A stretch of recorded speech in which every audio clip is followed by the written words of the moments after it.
Arrafa kan application firii yookaan hoo tola hojjetutti haajamuun jira laata. Arra namugaa hogguu quufe kan beela'u se'u jedhanii quufnee jira jechuun keessan ni mala. Haa ta'u malee immoo applicationoota walirra jajjabaadhaa keessan laallachuun keessumaa warreen akka YouTube fi TikTok liivii waraabdan dirqamnillee hin jiru fedha keessan. Application keessaa garuu jajjabaadhaa laallachuun isin fayyada jetii yaada.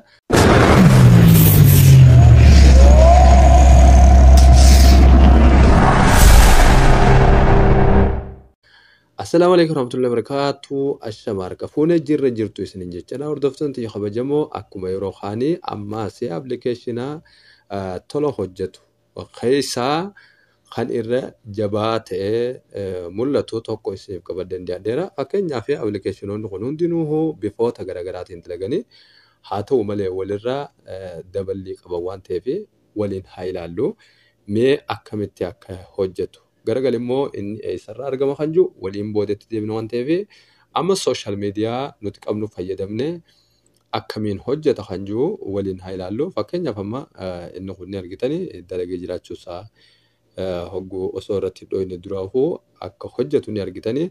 Asumaan hordoftoonni xiyya kabajamoo yeroo YouTube dhuftan ammoo waan tokko kan isin dhaabbandu yeroo hundaa'u subscribe gootanii channel kanaaf maatii ta'uu hin dagatin asiniin jechaadha. Warreen ammoo like hin goone viidiyoo dhageeffattan like godhaa. Like godhuun keessan baay'ee na jajjabeessa waan ta'eef.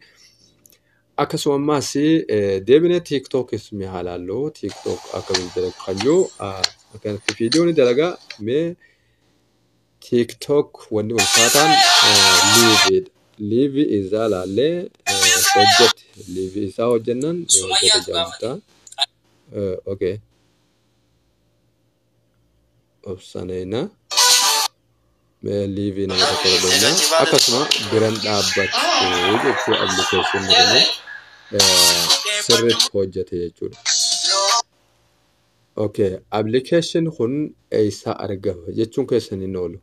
Mee if duuba deebinee yeroo hundaa'u chaanala telegiraamaa irra hogguu seennu telegiraama kanarratti gadaa oroon asirratti maxxansa gadaa oroo lakkoofsa lama hajuu kanarratti gara jalaatti maxxansa applicationoonni an maxxanse baay'ina isaanii as keessatti argamu. Akkuma ilaaltanii gartan kana kan ganama kanaatis kan guyyaa irraa duraatis warreen garuu gara kan dhuftan chaanala kanaas join godhaa seenaa isiniin jechaadha. Mee applicationiin kun akkamitti hojjetu kan jiru waliin ilaalla. If duuba deebinee aappota keessa hogguu dheennu applicationiin ammaan tana hojjetu baay'ee. Haa ta'u malee immoo inni kun amma akkuma gartan kun ni hojjeta.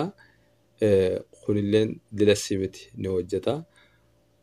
Ammoo kuni keessaa baboo guddisa malee ni hojjeta.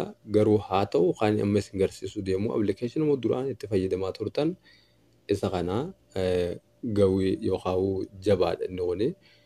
Serverii waan biraa jijjiirate hin qabu.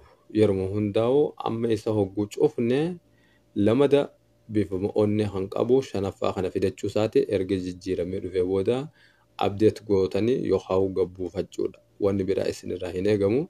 Shanaffaaf jaarraffaa irratti inni hojjeta garuu shanaffarra kaadheen atoo select serverii kanuma duraa kanarra dhiifadha. Ammoo namoonni kun ta'uu fi didee gara jalaatti gabbuutanii lakkoofsa afuraffaa hamma 11ffaa kanarra kaatanii ni ilaaltanii garuu immoo inni hojjetu moo hin hojjetu amma laallee mee amma ilaallu.